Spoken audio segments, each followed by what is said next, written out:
നമുക്ക് ബാലിന്റെയും ഗോമതിയുടെയും ഇന്നത്തെ നല്ലൊരു കഥ കേട്ടാലോ? അങ്ങനെ ഇന്നത്തെ കഥയില് സുകന്യെ പറഞ്ഞതിനോട് എല്ലാരും യോജിക്കുകയാണ്. മീനാക്ഷി ആണെങ്കിലും അനുശ്രീ ആണെങ്കിലും എല്ലാരും പറഞ്ഞു, അല്ല സുകന്യ വെച്ച് പറഞ്ഞൊരു നല്ല കാര്യമാണ്. ഒരു കാര്യം ചെയ്യാം, അച്ഛനും അമ്മയും ഇന്നു മുതൽ ഈ മുറി താമസിച്ചാൽ മതി എന്ന് പറഞ്ഞു. അത് കേട്ടപ്പോ ധർമ്മം പറഞ്ഞു, എനിക്കിപ്പോ സന്തോഷമായി. എന്റെ സുകന്യയുടെ കല്യാണം കഴിഞ്ഞിട്ട് കുറച്ച് നാളായി, പക്ഷെ ഇന്ന് വരെ ഇത്ര നല്ലൊരു കാര്യം അവള് ചെയ്തിട്ടില്ല. ആദ്യമായിട്ട് അവളൊരു നല്ല കാര്യം ചെയ്യുന്നെന്ന് പറഞ്ഞു. ആ സമയം കോമതി പറഞ്ഞു, അത് വേണോടാ മോനെ ചോദിച്ചു. അത് വേണം ചേച്ചി എന്ന് പറയണം. അപ്പോഴേക്കും അനുസരി എന്നിട്ട് ബാലനോട് പറഞ്ഞു, അച്ഛാ സുകന്യേച്ചി പറഞ്ഞല്ലേ, സുകന്യേച്ചി പറഞ്ഞ് അങ്ങ് അംഗീകരിച്ചു കൊടുത്തേരെ. ഇന്ന് മുതൽ അച്ഛനും അമ്മയും മുറി താമസിച്ചാൽ മതി എന്ന് പറഞ്ഞു. സുകന്യ പറഞ്ഞു, ഒരു കാര്യം ചെയ്യാം, എല്ലാരും കൂടെ പെട്ടെന്ന് തന്നെ ഇത് ഞങ്ങളുടെ സാധനങ്ങളൊക്കെ ബാലനും കോമതി ചേച്ചിയും താമസിച്ച മുറിയിലേക്ക് മാറ്റിക്കോ. അവരുടെ സാധനങ്ങളെല്ലാം ഇങ്ങോട്ട് കൊണ്ടുവന്ന് വെക്കാൻ പറയണം. അപ്പോഴേക്കും മീനാക്ഷി പറഞ്ഞു, ശരി ഞങ്ങൾ ഏറ്റു എന്ന് പറയണം. അങ്ങനെ അവരെല്ലാരും കൂടെ കൂടിയിട്ട് അതിന്റെ കാര്യങ്ങളൊക്കെ ചെയ്യുവാണ്. അങ്ങനെ കുറെ സമയം കഴിഞ്ഞ് കഴിഞ്ഞപ്പോഴത്തേനും ടെറസിന്റെ മുകളിൽ ആര്യനും ആകാശും ആനന്ദും മീനാക്ഷി ശ്രീദേവിയും മിത്രയൊക്കെ കൂടുവാണ്. ആ സമയം ടച്ചിങ്സും കാര്യങ്ങളൊക്കെ ഉണ്ട്. 3-4 കുപ്പി ബിയറും ഉണ്ട്. ബിയറൊക്കെ ഒരു ബക്കറ്റിനകത്തേക്ക് കുറെ ഐസൊക്കെ ഇട്ട് വെച്ച് തണുക്കാൻ വേണ്ടി ഇങ്ങനെ വെച്ചിരിക്കുകയാണ്. പിന്നീട് അവർ സംസാരിച്ചിരിക്കുന്ന സമയത്ത് മിത്ര പറഞ്ഞു, എന്നാലും സുകന്യേച്ചിയുടെ ഈ മാറ്റം, ഇത് എനിക്ക് അത്ര അങ്ങോട്ട് വിശ്വസിക്കാൻ പറ്റുന്നില്ല. ഒരാൾക്ക് ഇങ്ങനെ പെട്ടെന്ന് മാറ്റമൊക്കെ ഉണ്ടാകുമോ? ആനും പറഞ്ഞു, അത് ശരിയാ, ഇത്ര പെട്ടെന്ന് ഇത്ര മാറ്റങ്ങൾ വരും ഞാൻ വിചാരിച്ചില്ല എന്ന് പറഞ്ഞു. അപ്പോഴേക്കും ആകാശ് പറഞ്ഞു, എന്ത് ചെയ്യാനാ, അച്ഛനെ എതിർക്കാനായിട്ട് ഒരു കൂട്ടുണ്ടായിരുന്നായിരുന്നു എൻ്റെ കൂടെ, അതും ഇല്ലാതായെന്ന് പറഞ്ഞു. മീനാക്ഷി പറഞ്ഞു, ആകാശാണ് ആള് കൊള്ളാലോ എന്ന് പറയണേ. അല്ലെ സുകന്യേച്ചി എല്ലാ കാലം മാറാതെ എങ്ങനെ ഇരിക്കും എന്നാണ് ആകാശേട്ടൻ വിചാരിച്ചോണ്ടിരുന്നേ. ആ സമയത്ത് ആര്യം പറഞ്ഞു, അത് ശരിയാ. അല്ല ഈ പറയുന്ന ആകാശേട്ടൻ അച്ഛനെ എതിർക്കാതിരുന്ന പ്രശ്നം തീരത്തില്ലേന്ന് ചോദിച്ചു. അത് കേട്ടപ്പോ ആകാശ് പറഞ്ഞു, പിന്നെ അച്ഛന്റെ ഒരു ഓമന പുത്രം വന്നിരിക്കുന്നു.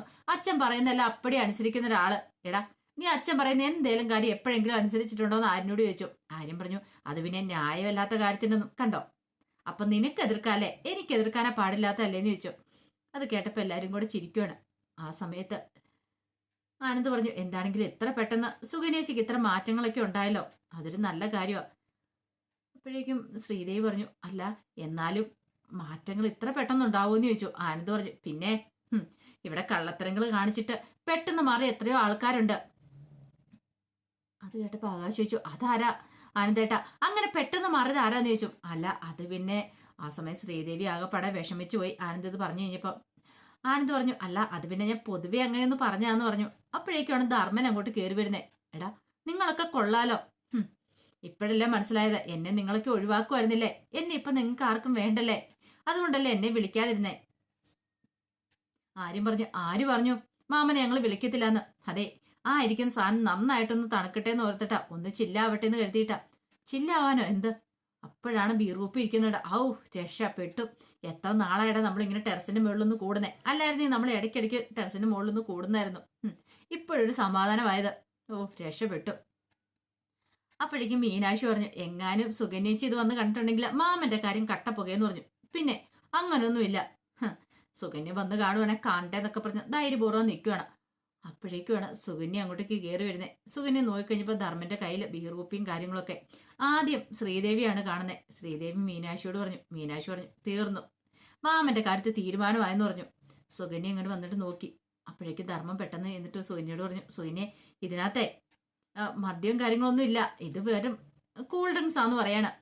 സുകന്യ പെട്ടെന്ന് ആ ബോട്ടിൽ അങ്ങോട്ട് വാങ്ങി. നോക്ക്, ഇതിനകത്ത് ഇത്ര പെർസെന്റേജ് ആൽക്കഹോൾ എന്നുണ്ടെന്ന് എഴുതി വെച്ചേക്കുന്നത് കണ്ടോ? അതെന്താ ധർമ്മേണ്ട വായിക്കാൻ അറിഞ്ഞുകൂടെന്ന് ചോദിച്ചോ. അല്ല സുകന്യ, അത് പിന്നെ എനിക്ക് ഈ കാര്യം മാത്രം ഇഷ്ടമില്ല. അത് ഞാൻ ധർമ്മേണ്ണോട് പറഞ്ഞിട്ടുണ്ടായിരുന്നു, മദ്യപിക്കുന്ന ഇഷ്ടമില്ലെന്ന്. മദ്യപിക്കുന്ന ആൾക്കാരെ ഇഷ്ടമില്ല, അറിയാലോ. ധർമ്മേണ്ട അത് വെച്ചിട്ട് ഇങ്ങോട്ട് വരാൻ പറഞ്ഞു. ധർമ്മം പറഞ്ഞു, അല്ല സുകന്യ പറഞ്ഞത് കേട്ടില്ലേ, വരാനാണെങ്കിൽ ധർമ്മേണ്ട എൻ്റെ കൂടെ ഇപ്പം വരാൻ പറഞ്ഞു. ഒടുവിൽ ധർമ്മൻ ആ ബീറൂപ്പി അവിടെ വെച്ചു. അപ്പോഴേക്കും സുകന്യ താഴേക്ക് ഇറങ്ങി പോവാണ്. ആ സമയം ധർമ്മം പെട്ടെന്ന് അത് പൊട്ടിച്ചു. ഒരു 3-4 സിബ് കുടിക്കണം. ആ സമയം ശ്രീദേവി പറഞ്ഞു, മാമ പ്രശ്നമാവും കേട്ടോ. എവിടെ പ്രശ്നമാവാനായിട്ട് എന്നും പറഞ്ഞുകൊണ്ട് സുകന്യയുടെ പിന്നാലെ ധർമ്മനും ഓടി. ആ ഓട്ടം കണ്ടു കഴിഞ്ഞപ്പോ ആര്യം പറഞ്ഞു, കണ്ടില്ലേ മാമന്റെ കാര്യം, ഇത്രയൊക്കെ ഉള്ളൂ, എന്നാലും കല്യാണം കഴിഞ്ഞെന്ന് പറഞ്ഞുകൊണ്ട് ഇങ്ങനെയുണ്ടോ? അവരുടെ അഹങ്കാരം കണ്ടില്ലേ, എന്തൊരു അഹങ്കാരോ എന്നൊക്കെ ആകാശ് പറയണം.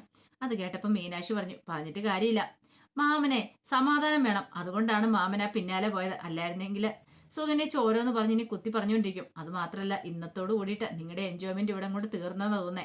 എങ്ങാനും അച്ഛൻ അറിയുവാണെങ്കിൽ അതോടുകൂടി തീർന്നെന്നൊക്കെ പറഞ്ഞു. ഇതേ സമയത്ത് ബാലനും ഗോമതി മുറിയിൽ സംസാരിച്ചിരിക്കുകയാണ്.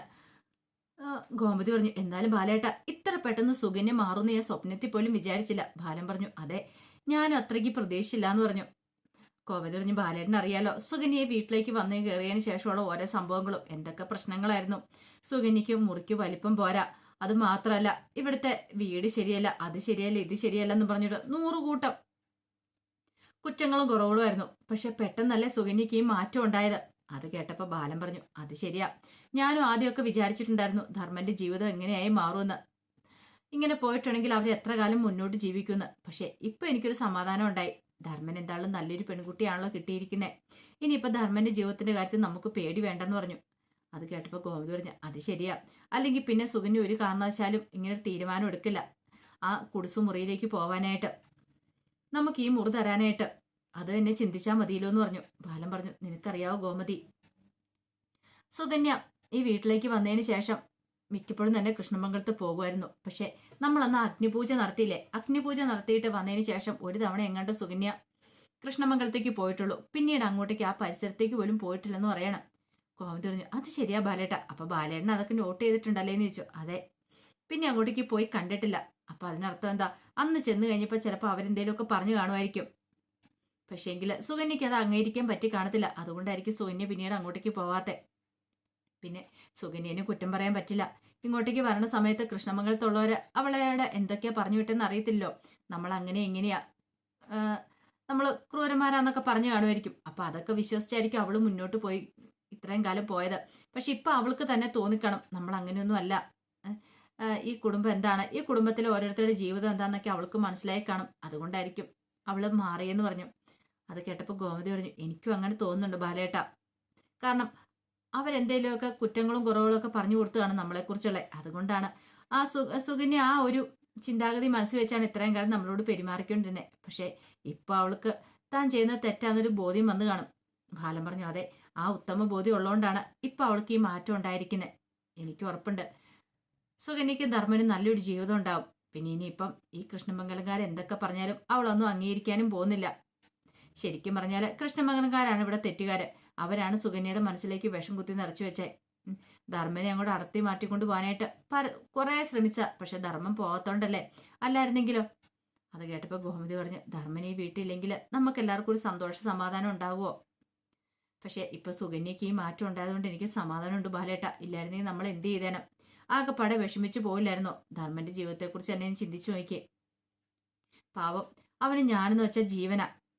എന്നെ ബാലേട്ടൻ ആരിലും എന്തെങ്കിലും പറയുന്ന കേട്ടിട്ടുണ്ടെങ്കിൽ അവനെ സഹിക്കില്ല. ആ സമയത്ത് സുകന്യയുടെ ഓരോ പ്രവൃത്തികളും അവനെ മുറിവേൽപ്പിച്ചിട്ടുണ്ട്. പക്ഷെ ഇപ്പൊ അവന് സന്തോഷം. അവന്റെ സന്തോഷം കണ്ടു കഴിഞ്ഞപ്പോ എന്റെ മനസ്സ് നിറയുന്നുണ്ട്. കാരണം അവന് നല്ലൊരു ജീവിതം കിട്ടിയില്ലോ എന്ന് ഓർത്തിട്ട്. ബാലൻ പറഞ്ഞു, അത് ശരിയാ, ഇനിയിപ്പം വിഷമിക്കേണ്ട കാര്യമില്ല, നമ്മുടെ മക്കൾക്കെല്ലാം നല്ലൊരു ജീവിതം കിട്ടിയില്ലെന്ന് ചോദിച്ചു. കോമതി പറഞ്ഞു, സുകന്യനെ ഇനി ഞാൻ എൻ്റെ മകളായിട്ട് കാണാനായിട്ട് പോകുന്നത്. ശ്രീദേവിക്കും മീനാക്ഷിക്കും മിത്രയ്ക്കും ഒക്കെ കൊടുത്തിരിക്കുന്ന അതേ സ്നേഹവും കാര്യങ്ങളും ഒക്കെ ഞാൻ അവൾക്കും കൊടുക്കും എന്നൊക്കെ ഗോമതി ബാലനോട് പറയാണ്. ഈ സമയത്ത് രാജശ്രീ ആകെപ്പാടെ വിഷമിച്ചിരിക്കുകയാണ്. രാജശ്രീയുടെ അടുത്തേക്ക് അച്യുതം വന്നു. അച്യുതം വന്നിട്ട് ചോദിച്ചു, എന്താ രാജശ്രീ, എന്താന്ന് അറിയത്തില്ല, എനിക്ക് വല്ലാത്തൊരു ടെൻഷനാന്ന് പറയണേ. എന്തിന്? അത് പിന്നെ എന്താന്ന് വെച്ചാല് സ്വത്തിന്റെ കാര്യം ഓർത്തിട്ടാന്ന് പറഞ്ഞു. അത് കേട്ട് കഴിഞ്ഞപ്പോ അച്യുതം പറഞ്ഞു, എടി ആ സുകന്യക്ക് പാതി കൊടുക്കണമെന്നല്ലേ പറഞ്ഞേ, അതൊക്കെ നടക്കുന്ന കാര്യമാണോ? അതൊന്നും ഈ ജന്മത്തിൽ നടക്കില്ല എന്ന് പറഞ്ഞു. അത് കേട്ടപ്പോ രാജശ്രീ പറഞ്ഞു, അതെ അച്യുതേട്ട, കൊടുക്കാതിരിക്കാൻ പറ്റില്ലല്ലോ, കൊടുക്കണമെന്നല്ലേ അവള് പറഞ്ഞിരിക്കുന്നേ. അത് കേട്ട് കഴിഞ്ഞപ്പോ അച്യുതന് ദേഷ്യം. അച്യുതൻ ചാടി എഴുന്നിട്ടിട്ട് പറഞ്ഞു, നീ എന്താടി പറഞ്ഞേ, അവൾക്ക് പാതി കൊടുക്കണമെന്നോ? അതിന്റെ ആവശ്യം എന്താ? അതിനേക്കാളും ഭേദം അത് ഗോമതിയുടെ പേരിന്ന് എഴുതി വാങ്ങിക്കാതിരിക്കുന്നത് നല്ലതെന്ന് പറഞ്ഞു. അച്യുതേട്ട, നമ്മൾ കൊടുക്കും എന്നൊക്കെ പറയും, പക്ഷെ നമ്മൾ കൊടുക്കത്തില്ല എന്ന് പറയാണ്. കൊടുക്കത്തില്ലെന്നോ? അതെ, ഇവിടെ നമ്മൾ നമ്മുടെ ബുദ്ധി പ്രയോഗിക്കണം, അവളെ നമ്മൾ വശത്താക്കണം, നമ്മൾ പ്രലോഭിപ്പിക്കണം. അങ്ങനെ അവള് ഒടുവിൽ എന്ത് ചെയ്യും? ഗോമതി ആ വസ്തുവകളെല്ലാം നമ്മുടെ പേരിലേക്ക് എഴുതി തരും. പക്ഷെ എഴുതി തന്നാലും നമ്മൾ അവൾക്കൊന്നും കൊടുക്കാൻ പോകുന്നില്ല സുകന്യക്ക്, നമ്മൾ അവളെ പറ്റിക്കണമെന്ന് പറഞ്ഞു. അത് കേട്ടപ്പോ അച്യുതൻ പറഞ്ഞു, ആഹാ അങ്ങനെയാണോ? അങ്ങനെയാണ്, ഇതൊരു നല്ല കാര്യം തന്നെയാ, ഇതെനിക്ക് ഇഷ്ടപ്പെട്ടെന്ന് പറഞ്ഞു. അങ്ങനെ അവര് പുതിയ പ്ലാനൊക്കെ തയ്യാറാക്കുകയാണ്. ഇതേ സമയത്ത് സുകന്യയും ധർമ്മനും മുറിയിലായിരുന്നു. അപ്പൊ സുകന്യ മോഹം വീർപ്പിച്ചിരിക്കുന്നുണ്ടപ്പോ ധർമ്മം പറഞ്ഞു, സുകന്യ നീ എന്തിനാ ഇങ്ങനെ പിണങ്ങിയിരിക്കുന്നേ? ഞാൻ മദ്യപിച്ചില്ലല്ലോ, പിന്നെ ഞാനങ്ങോട്ട് വന്നോണ്ടല്ലേ, അല്ലെങ്കിൽ ബീർ കുടിക്കില്ലായിരുന്നോ? അതെ, ഞങ്ങൾ ഇടയ്ക്ക് സന്തോഷം വരുമ്പോ ഇങ്ങനെ ഇച്ചിരി മദ്യപിക്കും എന്ന് പറഞ്ഞാൽ ബീർ മാത്രമേ കുടിക്കുള്ളൂ, അല്ല അതൊന്നും ചെയ്യത്തില്ല എന്ന് പറഞ്ഞു. ദേ ധർമ്മേട്ടൻ എന്ത് പറഞ്ഞൊരു ന്യായമുണ്ട്. എനിക്കിഷ്ടമില്ല മദ്യപിക്കുന്നവരെയൊന്നും. ഞാൻ ആദ്യമേ പറഞ്ഞിട്ടുള്ള കാര്യല്ലേ. പോട്ടെ സുകന്യ, ഇനി ഞാനിത് ആവർത്തിക്കില്ല എന്ന് പറഞ്ഞു.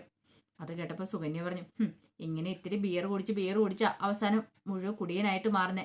അങ്ങനെ കുടിക്കുന്നവരെ എനിക്ക് ഒട്ടും അംഗീകരിക്കാനായിട്ട് പറ്റുന്ന കാര്യമല്ല. എന്റെ വീട്ടിലൊന്നും ആരും മദ്യപിക്കാറൊന്നുമില്ല എന്നൊക്കെ സുകന്യ ഇങ്ങനെ തള്ളി മറിക്കുവാണ്. അത് കേട്ട് കഴിഞ്ഞപ്പോൾ ധർമ്മം പറഞ്ഞു, അത് പിന്നെ ഞങ്ങളുടെ എല്ലാവരുടെയും ഒരു സന്തോഷത്തിന് വേണ്ടിയല്ലേ ഇടയ്ക്ക് ഞങ്ങൾ ഇങ്ങനെ സന്തോഷിക്കാറുണ്ട്. ഓഹോ, അപ്പൊ എപ്പോഴും തന്നെ മദ്യപാനം ഉണ്ടല്ലേ. ഒരു കാര്യം ചെയ്യുക, ധർമ്മേണ്ട കൈ ഒന്നിങ്ങനെ നേരെ പിടിക്കാൻ പറയണം. എന്തിന്? കൈ വിറയ്ക്കുന്നുണ്ടോന്ന് അറിയാം. നല്ല മദ്യപാനാണെങ്കിൽ ഉറപ്പായിട്ടും കൈ വിറയ്ക്കുമെന്ന് പറഞ്ഞു. അത് കേട്ടപ്പോൾ ധർമ്മം പറഞ്ഞു, അയ്യോ സുകന്യ, നീ അങ്ങനെയൊന്നും പറയരുത്. വല്ലപ്പോഴും അങ്ങനെ ബിയർ കുടിക്കുന്നല്ലാതെ ഞാൻ സ്ഥിരമായിട്ടൊരു മദ്യപാനിയൊന്നും അല്ലെന്ന് പറഞ്ഞു. പിന്നെ ധർമ്മേട്ടന്റെ കരളൊക്കെ ഇപ്പൊ പോയി കാണുമായിരിക്കും കുടിച്ച്. കരലില്ലാത്ത ഒരാളെയാണല്ലോ ഞാൻ കല്യാണം കഴിച്ചേ. ധർമ്മം പറഞ്ഞു, അങ്ങനെയൊന്നും ഇല്ലാന്ന് പറയണേ. എന്നാ കൈ നീട്ടാൻ പറഞ്ഞു. അങ്ങനെ കൈ നീട്ടി പിടിച്ചു കഴിഞ്ഞപ്പോഴത്തേനും ധർമ്മന്റെ കൈ അറിയാതെ ഒന്ന് അനങ്ങുവാണ്. കണ്ടില്ലേ, കൈ വിറയ്ക്കുന്നുണ്ട്. അതിനർത്ഥം എന്താ? ധർമ്മേട്ടന് കുടിക്കാതിരിക്കാൻ പറ്റില്ല, അതല്ല കാരണം എന്ന് പറഞ്ഞു. ധർമ്മം പറഞ്ഞു, അങ്ങനെയൊന്നും ഇല്ല സുകന്യ എന്ന് പറഞ്ഞു. ഒരു കാര്യം ഞാൻ പറയാം, എന്താണെങ്കിലും എനിക്കൊന്നും അംഗീകരിക്കാൻ പറ്റില്ല. ധർമ്മേട്ടന്റെ സ്ഥാനത്ത് നിൽക്കണം. ഒരു മാമന്റെ സ്ഥാനത്ത് ധർമ്മേട്ടൻ നിൽക്കണം. അല്ലാതെ അവരുമായിട്ട് ചുമ കൊഞ്ചി കൊഴിയാനിട്ട് പോവരുത്. അവരെയൊക്കെ നിലയ്ക്ക് നിർത്തേണ്ടടുത്ത് നിർത്തണം എന്ന് പറഞ്ഞു. ആകാശിനും ആര്യനും ഒക്കെ. ധർമ്മം പറഞ്ഞു, നീ എന്താ സുകന്യ ഇങ്ങനെ പറയണേ? നിനക്കെന്താ ഒട്ടും ബോധമില്ലേ? ഞങ്ങള് മാമനും മക്കളും തമ്മിലുള്ള ബന്ധമല്ല. ഞാനും അവരും കൂട്ടുകാരെ പോലെയാ. ഞങ്ങൾ അങ്ങനെയാന്ന് പറഞ്ഞു. പിന്നെ കൂട്ടുകാരെ പോലെ എനിക്കിത് ഒട്ടും അംഗീകരിക്കാൻ പറ്റില്ല എന്ന് പറഞ്ഞു. എന്ത്? അല്ല, ധർമ്മേട്ടൻ അതിന് സ്ഥാനത്ത് നിന്നാലോ ധർമ്മേട്ടൻ അവർ അതിൻ്റെതായ വിലയും കാര്യങ്ങളും തരത്തുള്ളൂ. അത് കേട്ടപ്പോൾ ധർമ്മം പറഞ്ഞു, നീ എന്തൊക്കെ പറഞ്ഞാലും ശരി സുകന്യ, എനിക്കിത് അംഗീകരിച്ചു തരാൻ പറ്റില്ല. ഇതിന് എന്താണെങ്കിലും നീ മെനക്കണ്ടെന്ന് പറഞ്ഞു. ഞങ്ങൾ എപ്പോഴും ഫ്രണ്ട്സിനെ പോലെയാ, അങ്ങനെ തന്നെ മുന്നോട്ട് പോകാൻ എൻ്റെ ആഗ്രഹം എന്ന് പറഞ്ഞു. ആ സമയത്ത് സുകന്യ ഇങ്ങനെ ആലോചിക്കുകയാണ്. പെട്ടെന്ന് സുകന്യയുടെ ഫോൺ ബെല്ലടിച്ചു. നോക്കിക്കഴിഞ്ഞപ്പോഴത്തേനും സുകന്യക്ക് മനസ്സിലായി തനിക്കിട്ട് പണി കിട്ടുന്ന നമ്പറായിരുന്നു. പെട്ടെന്ന് സുകന്യ ധർമ്മനെ ഒന്ന് നോക്കി. പണിയാകുമോ? അപ്പം സുകന്യ ഫോൺ എടുത്ത് സാരി തലപ്പിൽ ഒളിപ്പിച്ച് വെച്ചിട്ട് പുറത്തേക്ക് ഇറങ്ങാൻ തുടങ്ങിയപ്പോൾ ധർമ്മം ചോദിച്ചു, അല്ലെ നീ ഇതെങ്ങോട്ട് പോവുക? അതെ, എനിക്ക് ഇച്ചിരി ചൂടുവെള്ളം കുടിക്കാൻ പോകാന്ന് പറഞ്ഞു. അതും പറഞ്ഞിട്ട് സുകന്യ പുറത്തേക്ക് ഇറങ്ങിപ്പോയി. അപ്പോഴേക്കും ധർമ്മൻ ഇങ്ങനെ ആലോചിക്കുകയാണ്, എന്താ ചെയ്യേണ്ടതെന്ന് അറിയില്ല. അങ്ങനെ സുകന്യ പുറത്തേക്ക് പോയിട്ട് ചുറ്റും ആരെങ്കിലും ഉണ്ടോ എന്നൊക്കെ നോക്കുകയാണ്. പിന്നീട് ആ കോൾ അറ്റൻഡ് ചെയ്യാൻ ഒരുങ്ങുക. അപ്പൊ അതിന്റെ വിശേഷങ്ങളൊക്കെ എന്ന് കാണുന്നത്. ഇതിന്റെ ബാക്കി വിശേഷങ്ങളുമായിട്ട് വൈകുന്നേരത്തെ പ്രൊമോയി വരാട്ടോ. ഒരിക്കൽ കൂടി എല്ലാവർക്കും ശുഭദിനം നേർന്നുകൊണ്ട് നിർത്തുന്നു. നന്ദി.